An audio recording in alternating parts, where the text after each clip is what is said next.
स्वातंत्र्याचा अमृत महोत्सव काही दिवसा अगोदर लोकवर्गणीतून साजरा करण्यात आला होता। काही दिवसांनी त्यासाठी 5 लाखाचा निधी देखील आला। हा निधी परत न करता बोगस बिले सादर करून 5 लाख रुपये बिल हडपण्यात आले। हा घोटाळा करणाऱ्या अधिकाऱ्याला निलंबित करण्यात यावे अशी मागणी पंचायत समिती सभापती रितेश वासनिक यांनी विभागीय आयुक्त, मुख्य कार्यकारी अधिकारी, मुख्य लेखा अधिकारी, जिल्हा परिषद भंडारा यांच्याकडे अर्जाद्वारे केली आहे। पंचायत समिती मोहाडी येथे स्वातंत्र्याचा अमृत महोत्सव साजरा करण्यासाठी सन 2022-23 मध्ये लेखाशीर्ष 2205 अंतर्गत शासनातर्फे 5 लाख रुपयाचा निधी प्राप्त झाला होता।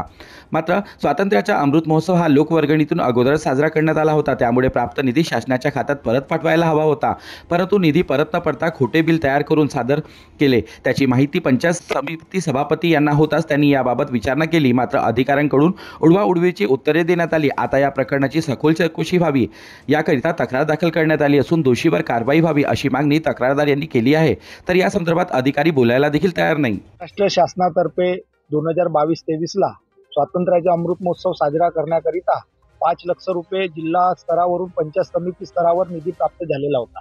परंतु हा जो स्वातंत्र्याचा अमृत महोत्सव आहे, आम्ही या मोहाडी पंचायत समिती अंतर्गत लोकवर्गणीतून तो साजरा केलेला आहे आणि लोकवर्गणीतून स्वातंत्र्याचा अमृत महोत्सव साजरा केला असताना परंतु या ठिकाणी ते निधी खर्च जे दाखवलेला आहे बोगस बिल लावून, यामध्ये कुठंतरी पारदर्शकता व्हावी किंवा त्याच्यावर कुठेतरी चौकशी व्हावी करिता मी माननीय विभागीय आयुक्त कार्यालय नागपूर या ठिकाणी ते तक्रार सुद्धा दिलेली आहे। मुख्य कार्यकारी अधिकारी जिल्हा परिषद भंडारा यांना सुद्धा तक्रार दिलेली आहे आणि 5/4/2024 ला माननीय विभागीय आयुक्त यांनी जिल्हा परिषदला पत्र पाठवले की आपण 8 दिवसाच्या आत त्याची सखोल चौकशी करून त्या ठिकाणी अहवाल सुद्धा सादर करावा। परंतु या जिल्हा परिषद वरिष्ठ अधिकाऱ्यांनी अजूनपर्यंत कुठल्याही प्रकारची चौकशी केलेली नाही आणि दोषी अधिकाऱ्यावर सुद्धा कारवाई झालेली आहे। माझी हीच मागणी आहे की कुठंतरी या भ्रष्टाचारावर आळा यावा, म्हणून आपण त्या ठिकाणी सखोल चौकशी करून दोषी अधिकाऱ्यावर, कर्मचाऱ्यावर 420 ची अफरातफरचा गुन्हा पोलीस स्टेशनला दाखल करून त्यांना निलंबित करण्यात यावा अशी माझी या मोहाडी पंचायत समितीचे सभापती म्हणून मी रितेश वासनिक या ठिकाणी मागणी करते।